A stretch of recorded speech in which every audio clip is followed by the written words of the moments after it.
Hello, everyone. Welcome to the Luzon IV Judges and Debater Briefing. Let me just share my screen.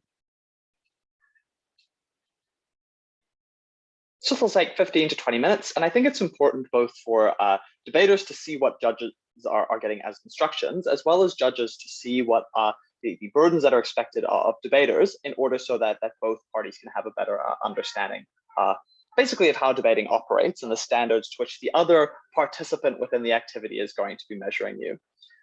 So a brief introduction to the format. This is obviously a BP tournament. There are 4 teams, 2 opening teams, 2 closing teams, 2 government teams, 2 opposition teams.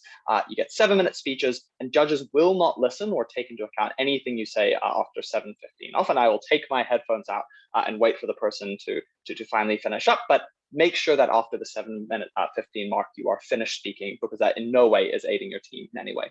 You'll get 1 bell at 1 minute and 1 bell at 6 minutes, with 2 bells at 7 minutes to indicate that you've reached the end of your allotted time. POIs are between the first 2 bells, so you don't get any POIs in the first minute or the last minute. The chair will tell you that you are out of time if you attempt to offer a POI within that first minute or within that last minute, but within that you are welcome to offer POIs as you wish. This is not on the slide, but it's just a matter of common courtesy to offer POIs in the way that is asked by the person. So for example, if they want you to interrupt their speech verbally, or if they want you just to send a message to the chat, you should respect that, but you are allowed to offer POIs as many as you want, as long as you're not badgering them, so making sure that they're at least 15 to 30 seconds, and teams should not feel, well, speakers do not have the ability to stop you from asking or offering POIs, as long as you're doing it in a way that is respectful.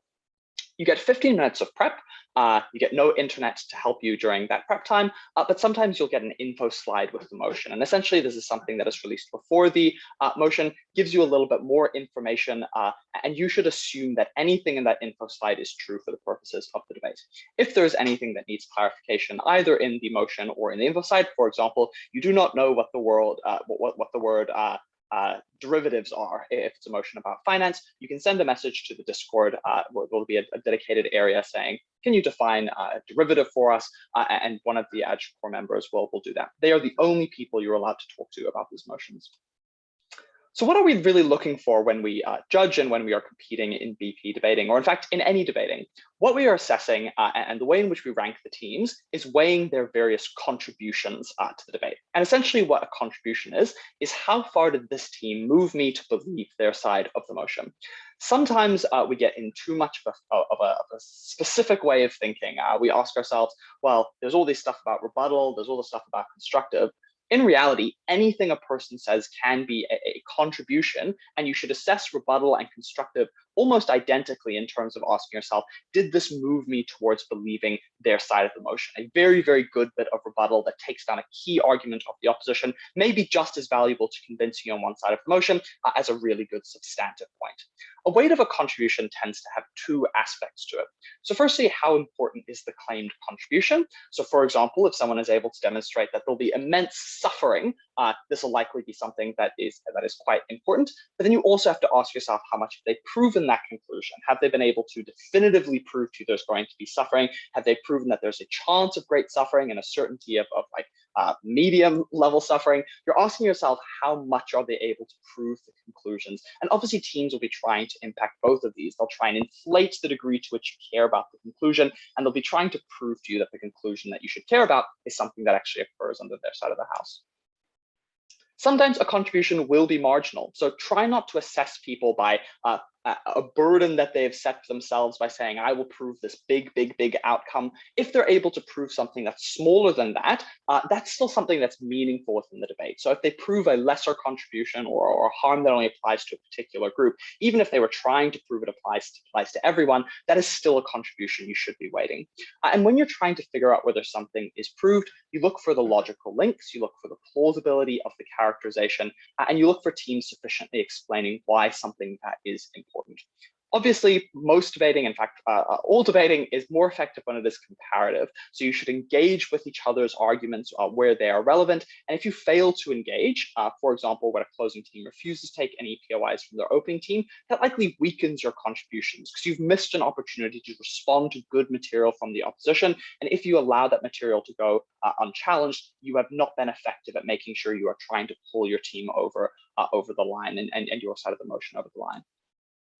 There are some specific rules, particularly about new material at WIP, that I just want to highlight. While WIPs can reprioritize the case and extend on points that have already been added to the debate, they can't add any new substantive points. And essentially the test that as a judge or a speaker attempting to hold another speaker to account, the test that you should use is whether or not the material brought up WIP is connected to and builds from the points provided by the member or the points that are already present within the debate. If they open up a new sphere of the debate, a new stakeholder, a new thing entirely to care about that hasn't received like a particularly engaged discussion from anyone, that'll be too new and won't be credited by the judge. The average reasonable voter. So when I was talking about all of those concepts before about proving things and trying to explain why they're important, the framework that judges use in order to try and standardize across all of us with our dizzying variety of different amounts of specific knowledge is the concept of the average reasonable voter. And there are 5 things you need to know about this average reasonable voter.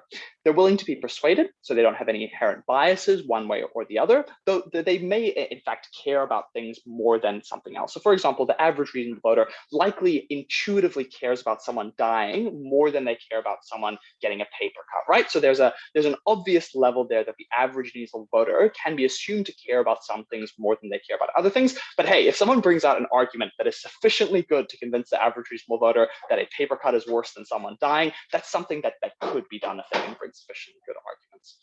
2, they have advanced logic and reasoning skills and low tolerance for unexplained jargon. And what I mean by this is they have all of the intelligence and ability to track and follow complex arguments that a debater has, but they are very wary of allowing people to just throw in terms and assume from those terms that the speakers understand what they are. So if a speaker stands up and says, well, that's symmetric, and then says nothing else, that's something that the average reasonable voter is unlikely to perceive of as persuasive. So they need to explain to you what the meaning behind that jargon is if they do want to use it in a way that creates efficiency within their speeches.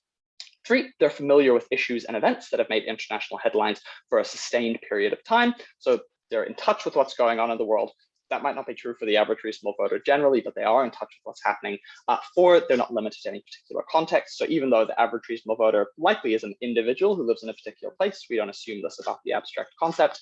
And 5, they have a very good memory. So they understand that teams cannot fall out of the debates and because other teams choose not to engage with them. If good arguments are brought and they're never engaged with again, that's a very good reason to give the team that has brought those good unengaged with arguments the win. Though obviously failing to engage with an argument that is clearly flawed or the average reasonable voter wouldn't accept it is something that won't get you over the line just because it didn't get engaged with. Extensions. I just think extensions are incredibly simple, and most people explain it in a way that is too complicated. An extension is any contribution to the debate brought by a closing team that is not contradictory and is not derivative. By contradictory, this is what we mean when we say someone has knifed you. So if you say something contradictory to your opening team, you've said something that cannot be true at the same time as an earlier claim. You don't get penalized for this if you bring an argument that's inconsistent with what came out from an earlier speaker, but you can't benefit from any of the impacts that flow from the later claim being true. So say, for example, a closing team brings 2 arguments, one that's inconsistent, just blatantly inconsistent with what their opening team said, and one that's independent. If that second argument is good enough to outweigh the contribution of opening, they should definitely beat their opening team. So they just don't take any benefit from that second head of argument. The second rule is that things cannot be derivative. And what we mean by derivative is something that does not extend on an earlier argument, but merely repeats it with different words. And at essence here, this is not really a rule. Because when we're looking for contributions, we're looking for how have you evolved someone's understanding of the debate. This is just something to keep in the back of your mind, noting that if someone is bringing arguments that don't actually advance the debate in any way, but merely gloss and reframe stuff that has come before, that's not something that is a particularly effective contribution. And once again, contributions can be marginal. So points can be slightly contradictory, points can be slightly derivative. It's your job to figure out where the line is as a judge and to see what value those extra bits actually do add, as long as you're assessing how important that additional material is to proving or weighing the argument. So I'm going to walk through a couple of different types of motions that you're likely to get at this tournament. So in a policy motion, which says this house would do X, or this house believes that Y should X, the opening government must provide a course of action and can provide a model that specifies how they will do that particular thing.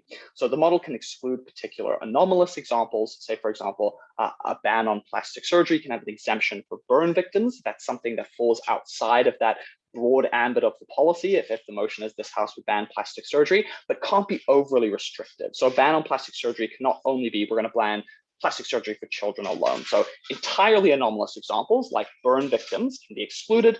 General classes that are part of the broader policy, like adults, can't simply be excluded from the debate.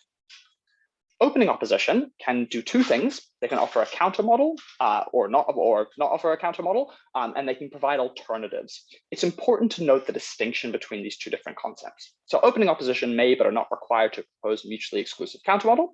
Mutually exclusive means that it's impossible to do two things at the same time. For example, if the motion is abolish the Olympics, you can counter model we would reform the Olympics because it is impossible for those two things to happen at the same time.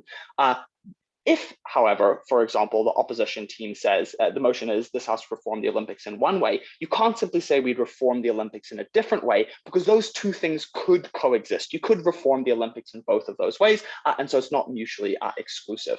You cannot magically claim in a debate that you can reallocate political capital just to implement a non-mutually exclusive policy. What you need to do is actually walk through how that alternative policy would come into play and why it would only come into play if you don't pursue the other motions. For example, if you explain to me the politics behind it, if you explain to me that if we do not do this policy, that is the only way we get this other policy, that's a great argument to bring within the debate, but you actually need to do the work to explain why that alternative comes about when we oppose the motion.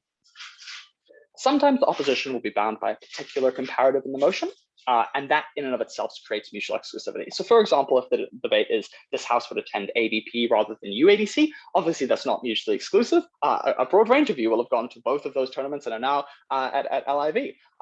But in that debate, it assumes there's a mutual exclusivity. So you can give a model, we'd attend ADP as a speaker, we'd attend UADC as a judge, but you are bound by the same rules of reasonableness as the government team. So if I were just to think about it, this debate probably assumes that you're wanting to speak at that rather than necessarily wanting to judge, but that might actually be an interesting definitional clash that I would make sure I specified if ever actually tried to set this motion.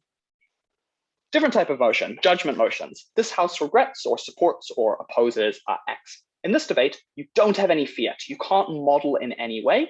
You have to explain how something actually played out or actually will play out from that particular policy. So for example, if the motion is this House would invade Afghanistan, you can explain how you'd invade Afghanistan. If it's this House supports the US invasion of Afghanistan, you have to explain what the US is likely to do when they carry out that invasion. And if the US is likely to commit a terrible mistake, that's not something you can run away from just by doing better modeling than the United States government would if they invaded.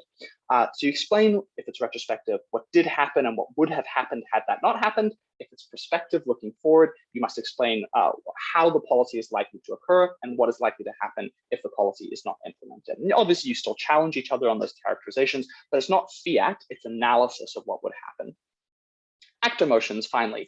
This House as Y, it can be either a policy or a judgment motion. So it can be this House as the AGCOR of this particular tournament believes X or would do X. And that's just viewed through the self-defined interests of the actor. And the really easy mental trick I use to think about this is how would I convince this person or actor to support the motion if they were sitting in front of me and had the characteristics of the average reasonable voter in that they were willing to be persuaded, they were willing to listen, they had these reasoning skills, they were open to it, but obviously they still come with that perspective, they still come with those interests, the things that they care about.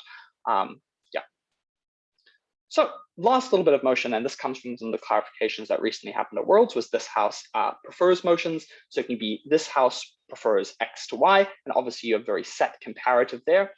This House prefers X is when you compare it to the status quo. So you can't do any counter modeling or you can explain what the alternative was likely to be, but you can't do any counter modeling.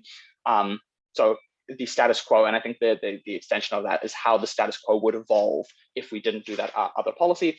And this House prefers a world in which X means there's no change. So it just poofs into it. You don't have to explain how that policy would be implemented in terms of getting over the hurdles, the costs that might incur. It's just a world in which that policy has always existed. Points of information. I think it's next slide.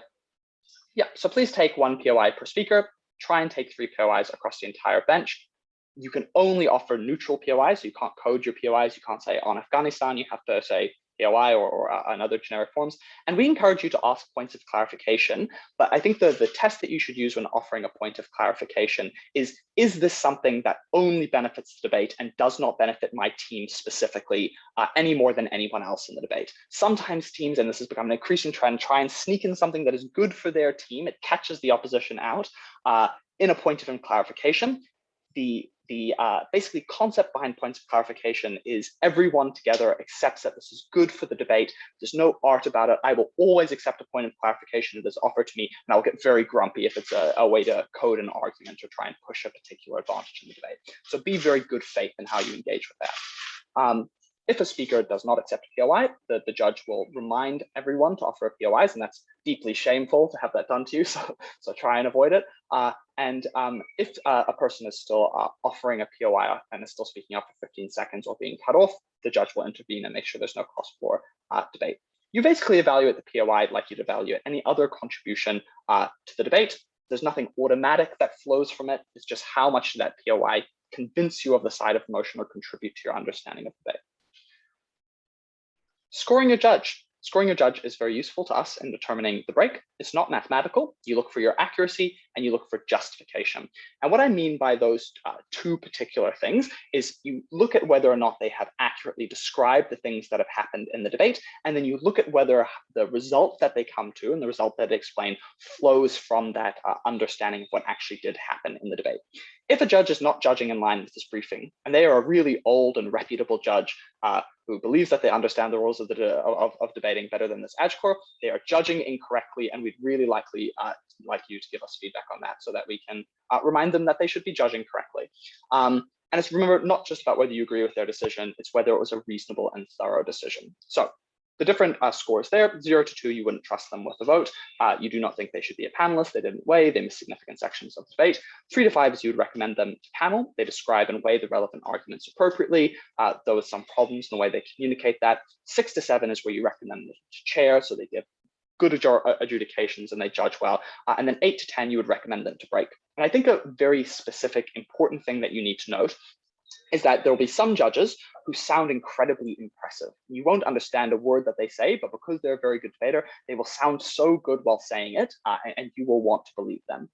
A good judge and a high quality adjudication makes a sophisticated understanding of the debate accessible to everyone who is in that debate. So if they are making the debate seem way better than it is, applying their brilliance in terms of communicating and understanding in a way that isn't making it accessible to you or in a way that isn't reflecting what happened in the debate, that is them judging incorrectly, and you should make sure that you note that in feedback. Scoring speakers. Benchmark is 75. 50 to 60, they did not speak or they gave a speech of extremely little relevance. Very rare to give out to a speaker who has tried to give a speech. 60 to 70 is mostly irrelevant contributions with major deficiencies. 70 to 75 is mostly relevant contributions with some serious deficiencies. Then we start getting into what good speeches start to look like. So up to 78 is quite a good speech. 79 to 82 is likely a high-level speaker at ABP or WUDC. And 83 plus, you're likely looking at one of the best speeches of the tournament, which happen. Obviously, every single tournament has a best speech of that tournament and a number of very good speeches that will be of comparable quality, but it's not something that is enormously common. So just make sure that you are judging according to this scores. Before and during the debate, check that all of the teams are there. If a team is missing, message the Discord. Audio check all of the participants by getting them to introduce themselves personally, because you want to identify audio issues as soon as possible. Take their names, take their positions, take their gender pronouns, make sure you write it down. And if a speaker drops, pause the timer, attempt to contact them, and if not, send a message to the Discord and follow the tech briefing. Deliberation. We are relying on you specifically as chairs to make sure that the tournament runs on time. So you get 15 minutes to deliberate. When you reach 14 minutes and you haven't come to decision, that's when you should vote, because you still need time to do scores. Chairs, you need to keep time, and if you are failing to appropriately keep time and you're holding up the tournament, that'll adversely affect your ability to break. Ask your panelists to send in their rankings via private message to you or via private Zoom message. And include your trainees in everything but the formal voting process. So still ask them for their positions, but at the end, when you're going to those votes, that's the point where they're unable to exercise a vote. Your role is to moderate the discussion. Sometimes in the interest of time, you'll need to ask direct questions. You'll need to move people along. That's fine. Panelists, make sure you're answering questions as directly as possible. You're not just launching into your overall theory of the debate, and make sure that things are kept relatively tight because we want this to be an efficient tournament. This is a collaborative process. Feel free to change your mind. Do not feel pressure to change your mind. We are interested in your opinion, and if you have the ability to vote, we want to make sure that if you actually haven't been convinced by what the other judges are saying, that's something that's reflected adequately to the teams. So splitting is okay. Explain why your disagreement is reasonable, and you will be assessed on that basis.